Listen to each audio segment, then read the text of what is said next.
Alors, on va commencer par faire des petits rappels sur ce qu'on a vu. Donc, le gros du chapitre, c'est la forme exponentielle, et on l'a défini déjà. Première chose, ça sera le point essentiel dans la suite, c'est que pour tout état réel, donc on définit l'exponentielle complexe, donc c'est-à-dire l'exponentielle iθ comme cos θ plus i sin θ. Donc ça sera vraiment le point très important dans ce qui va suivre. Alors, je vais faire quand même des petits rappels sur ce qu'on a vu dans ce chapitre. Donc, qu'est-ce qu'on a vu à partir de là? Donc, on a pu calculer par exemple l'exponentielle i pi, c'est-à-dire on remplace θ par pi. Cos pi ça fait moins 1, sin pi ça fait 0, ce qui nous donne exponentielle i pi égale moins 1, ce qui nous permet d'avoir une première égalité un peu étonnante, parce qu'on aura une exponentielle qui est égale à un nombre négatif, ce qui n'est pas possible avec les nombres réels. Et comme point très important de ce qui découle de ça, c'est la formule exponentielle d'un nombre complexe. Donc la formule exponentielle, c'est tout simplement le fait que un nombre complexe, z, peut s'écrire sous la forme module de z fois exponentielle de iθ avec θ, qui est égal à un argument de z, modulo de pi. Donc ça, c'est une forme très importante, on l'utilisera potentiellement, mais pas tout de suite. On a quoi donc? L'exponentielle de iθ, son module, c'est 1. Cos carré plus sin carré, ça fait 1. Et l'argument de l'exponentielle iθ, bon, c'est assez simple, c'est θ, modulo de pi. Donc ça, ce sont des conséquences directes de ce qu'on vient de voir de la forme exponentielle. Alors j'ai mis formule, c'est évidemment plutôt, on utilisera plutôt le mot forme exponentielle. De là, on en a déduit quelques égalités, quelques propriétés, et on remarque que ça respecte les mêmes propriétés que la fonction exponentielle, sauf la dérivation, mais les propriétés algébriques, par exemple, le produit d'exponentielle, c'est la somme, c'est l'exponentielle de la somme. La formule de Moivre, quand on fait des puissances avec des puissances par-dessus, il suffit de les multiplier entre elles.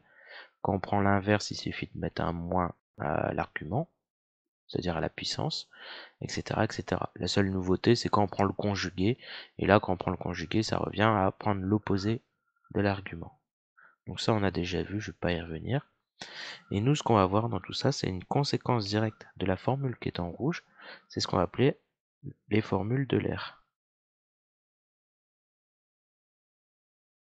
Je vais tout de suite passer à la démonstration et on va en déduire de cette démonstration les nouvelles formules. Donc je les énoncerai juste après.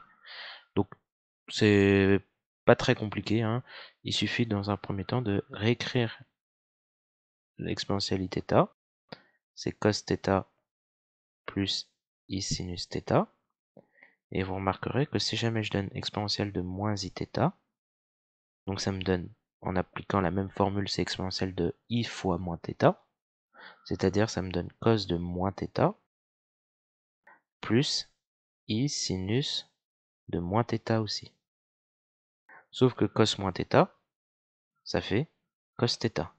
Donc je l'efface, et je donne son résultat, c'est cos θ. C'est pareil. Et sinus moins θ, étant donné que la fonction sinus est impaire, c'est moins sinus θ. Et donc le moins, je vais le mettre devant, donc là je vais effacer. Donc le moins qui va arriver, qui va remplacer le plus, ici ça me donnait moins i sinus θ.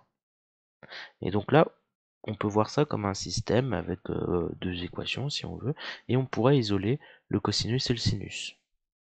Donc on pourrait trouver, imaginer que les inconnus sont cos et sin, et ce qu'on connaît c'est les deux exponentielles, et donc on pourrait isoler cos et sin.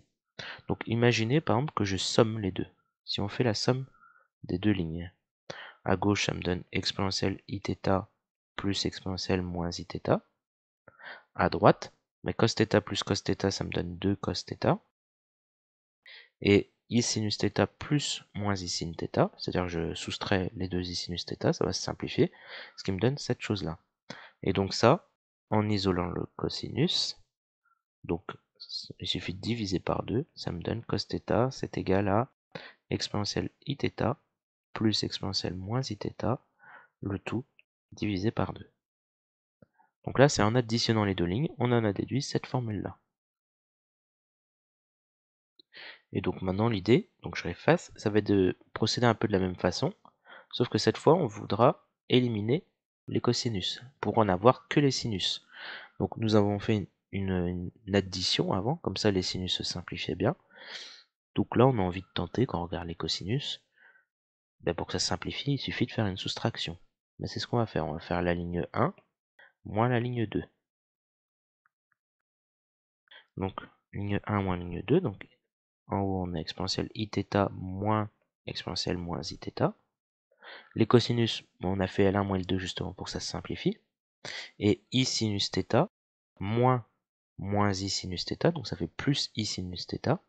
Donc on a I sin θ plus I sin θ, ce qui nous donne 2 I sin θ.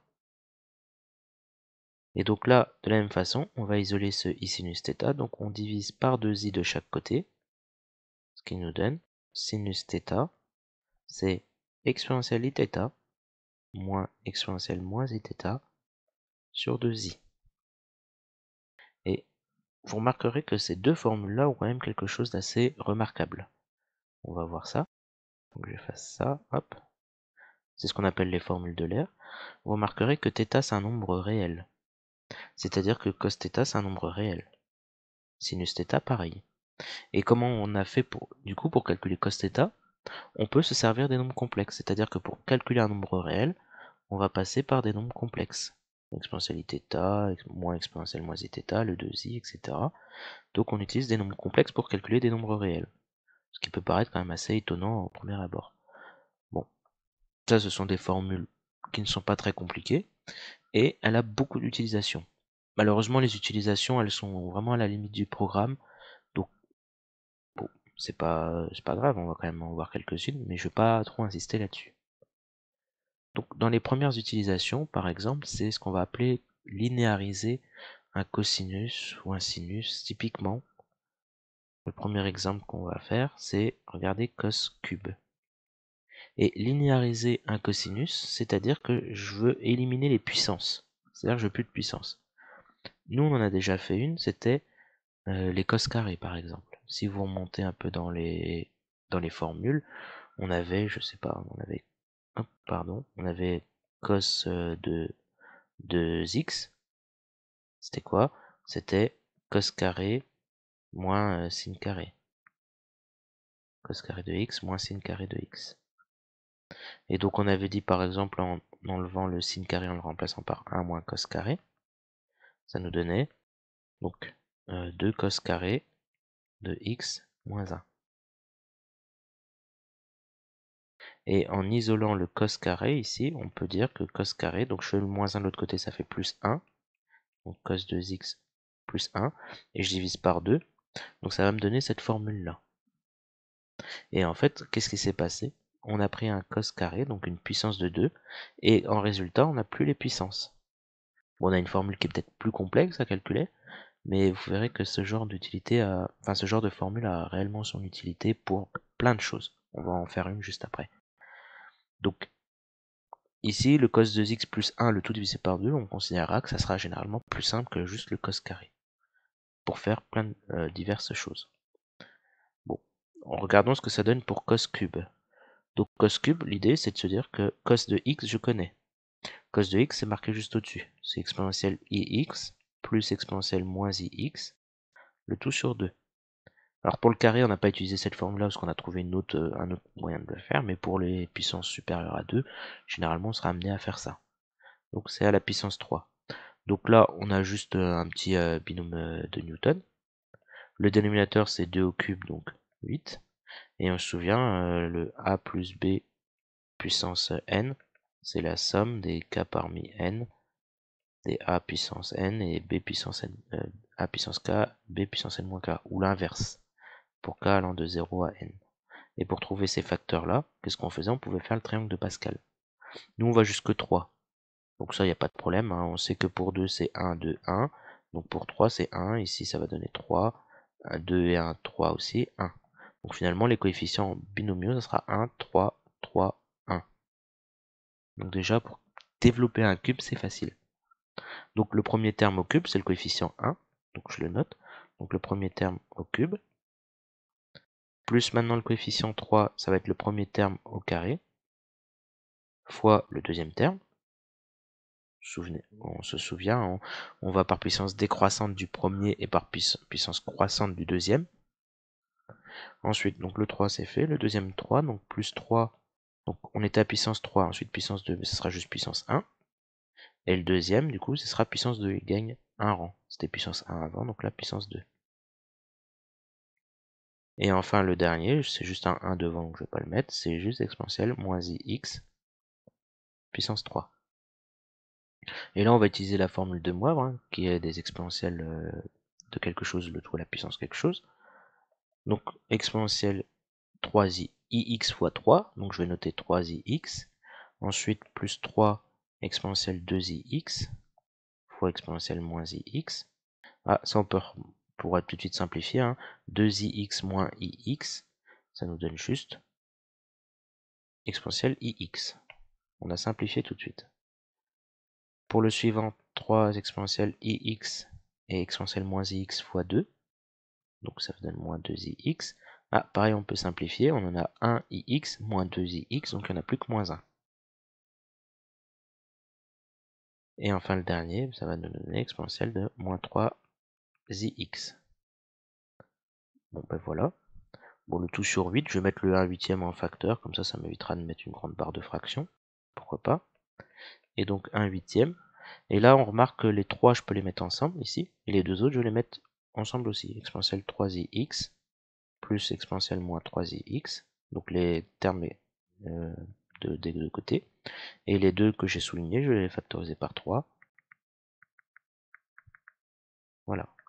Et là, vous remarquez une chose, c'est que ça ressemble presque à la formule du cosinus qu'on peut voir, que je vais entourer. Ça ressemble presque à ça. Il n'y a pas le divisé par 2. Donc on le rajoute, c'est 2 fois. Donc si c'est pas le divisé par 2, c'est comme si je faisais passer le 2 devant le cosinus. Donc ça me donne 2 fois un cosinus. Mais c'est pas cosinus θ. Ici, l'argument, c'est pas x, mais c'est 3x. Donc 2 cos 3x. Et pour le deuxième, c'est exactement la même chose. Il manque le divisé par 2, donc pareil, c'est 2 fois le cosinus. Et là, c'est bien cosinus de x. Donc on développe tout ça, hein, du mieux qu'on peut, donc avec le huitième devant, donc 1 huitième fois 2 cos, donc ça me donne 1 quart fois le cosinus, plus, alors 3 fois 2, 6, le tout divisé par 8, parce qu'il faut pas oublier de développer par le 1 huitième qui est devant, donc ça me donne 3 quarts de cos de x. Et donc on pourrait se dire c'est quand même une formule compliquée, on a passé beaucoup de temps, tout ça pour une expression qui se transforme en une somme de deux expressions. Alors oui, mais ça a vraiment un intérêt, par exemple, si je vous pose une question, déterminer une primitive de la fonction qui a x associe cos cube de x. Là, vous allez avoir quelques difficultés pour trouver une primitive de ça. Alors que si jamais je vous demande de calculer une primitive de l'encadré bleu en bas à droite, et une fois que vous avez vu un petit peu les fonctions trigonométriques, comment ça se dérive, etc., il n'y a pas de problème. Ça, vous en sortez très bien. Cos 3x, vous savez faire, avec à la base de 1 tiers de sinus 3x par exemple. Pareil pour cos de x à base de sinus x. Vous ajustez si nécessaire avec des plus, des moins, donc ça je vous laisse vous réinvestir, vous tester. Ce qui est bien quand on cherche une primitive, c'est qu'il suffit de tester pour voir si on a trouvé une bonne primitive. Et puis vous pourrez trouver ça simplement. À savoir qu'il y a aussi d'autres techniques, ce qu'on appelle de linéarisation, c'est que le cos cube, on peut le voir comme cos carré fois cos. Et le cos carré, on sait linéariser facilement. Donc, comme on a vu tout à l'heure. Donc on pourrait aussi, pourquoi pas, s'en sortir avec ça. Ça peut être plus fastidieux, moins fastidieux, ça dépendra des cas typiquement. Après, ça dépendra aussi du but. Si le but c'est juste chercher une primitive, parfois on peut faire en sorte de retrouver du U', pour avoir du 1 demi de U carré. Enfin bref, ça, après ça devient, c'est de la technique de calcul, c'est plus vraiment de la linéarisation. La linéarisation, c'est ça. D'autres utilisations, là, qui débordent très largement du programme, mais néanmoins c'est intéressant. L'idée c'est de se dire que de trouver des formules, par exemple, exponentielle x plus 1. Et j'aimerais bien faire intervenir un cos dedans et avoir quelque chose de potentiellement plus sympa. Ce sera pas forcément plus simple, mais vous verrez, surtout dans le supérieur, par exemple, je pense à ceux qui ont en fac de maths ou en fac de physique ou bien en classe préparatoire, maths physique, physique chimie, ce genre de choses, ils verront évidemment ces méthodes-là. Et donc là, ça peut être intéressant, je vous montre, c'est de voir exponentielle. Donc plus 1, au lieu d'écrire plus 1, on peut voir comme exponentielle de 0 ou i fois 0. Et l'idée, c'est de faire une sorte de factorisation. Je vous montre. Exponentielle ix peut se voir comme exponentielle ix sur 2 plus plus ix sur 2. Et pareil pour l'exponentielle de i fois 0, ça peut se voir comme ix sur 2 moins ix sur 2. Un nombre moins lui-même, ça fait bien 0. Et donc, qu'est-ce qui se passe? Eh ben, je vais pouvoir mettre un ix sur 2 en facteur, parce qu'un exponentiel est x sur 2, en le décomposant comme ceci. Donc j'ai ça qui va se mettre en facteur, exponentielle x sur 2, facteur de exponentielle ix sur 2 plus exponentielle de moins ix sur 2. Et là, on va reconnaître un 2 cosinus encore. Si c'était un moins, ça serait un 2 sinus. Donc là, ça sera un 2 cos de x sur 2. Bon, après, en facteur, il y a toujours un exponentiel x sur 2. Mais vous voyez, là, déjà, on est passé de exponentiel x à exponentiel x sur 2. Donc on a un peu diminué la puissance. Parfois, ça peut se révéler utile. Ça dépendra du contexte de l'énoncé. Souvent, ça va être utile pour ce genre d'exercice, je vais vous montrer, c'est si jamais je vous demande de calculer la somme pour k allant de 0 à n, par exemple, des cos kx. Et ça, pour calculer ça, c'est pas simple. Trouver une formule générale. Et donc là, l'idée, ça sera de se dire que c'est le cos kx, c'est la partie réelle d'exponentielle ikx. Et donc on fait une somme de ça. Parce que on se souvient, exponentielle ix, c'est cos de x plus i sinus x. Et donc si jamais je remplace x par kx,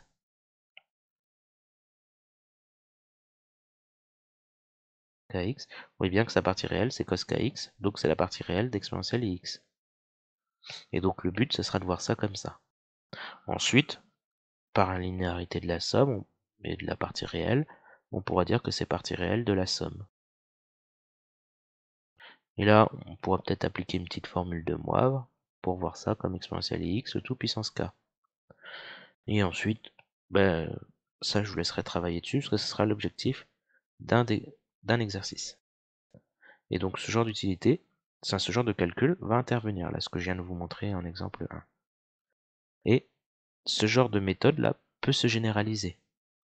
C'est-à-dire, si jamais je vous donne exponentielle i fois a plus exponentielle i fois b, on va faire ce qu'on appelle la technique de l'angle moitié, de l'arc moitié, de l'exponentielle de la demi-somme. C'est-à-dire, je vais avoir avec exponentielle de i a plus b, le tout sur 2. Et je vais voir que pour retrouver le a, je vais faire i facteur de a moins b sur 2. Ça, si vous calculez, si vous additionnez les deux puissances, vous voyez bien que les b vont s'annuler. Et a sur 2 plus a sur 2, ça me donner a. Et donc ça me donne bien exponentielle ia. Plus, mais pour le ib, ça sera un peu la même chose. Je vais mettre en facteur l'exponentielle de i a plus b sur 2. Sauf que cette fois, pour retrouver le b, c'est le a, je vais mettre le signe moins devant le a. Moins a plus b sur 2. Pour avoir l'exponentielle de ib. Et donc je vais pouvoir factoriser par exponentielle de i a plus b sur 2.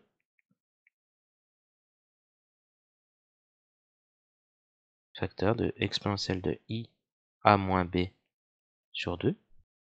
Très bien. Plus exponentielle de i moins a plus b sur 2. Vous remarquerez qu'entre nos deux puissances maintenant, vous voyez que le moins il n'est pas au même endroit. Et en réalité, si vous regardez, a moins b sur 2 et moins a plus b sur 2, si je mets un moins devant, on retrouve bien a moins b sur 2. Donc en réalité, je peux mettre le moins ailleurs. Hein. Si je mets le moins devant ça, je retrouve bien exponentielle de... Enfin, je retrouve bien le moins a plus b sur 2. Donc le deuxième encadré, la deuxième chose que j'ai entouré en rouge, je vais le modifier en exponentielle de moins i A moins B sur 2.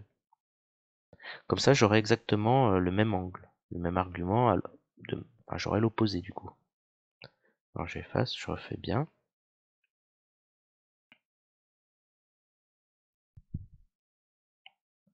Hop, hop. Donc là c'est pareil, j'ai ça, exponentielle de i facteur de a plus b sur 2. Et là, vous remarquez que dans l'exponentielle, dans le terme de droite, on a exponentielle iθ plus exponentielle moins iθ, ce qui me donne 2 cos θ. Sauf que c'est pas θ, c'est a moins b sur 2. Et donc pareil, je vais faire intervenir un cos. Alors pour faire intervenir le sinus, ce serait exactement le même raisonnement, sauf que j'aurai un moins au lieu d'un plus entre les deux. Avec les mêmes méthodes de calcul, j'aurai exponentielle de ia plus b sur 2. J'aurai la même chose qu'au-dessus, hein. Exponentielle de ia moins b sur 2, moins, sauf que là il y a un moins qui va intervenir ici, a moins b sur 2.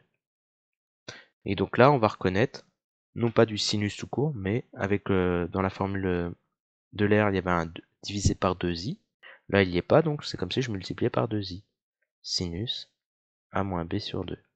Et pareil, ce genre de formule a beaucoup d'utilisation dans plein de domaines. On ne peut pas voir tout de suite tout.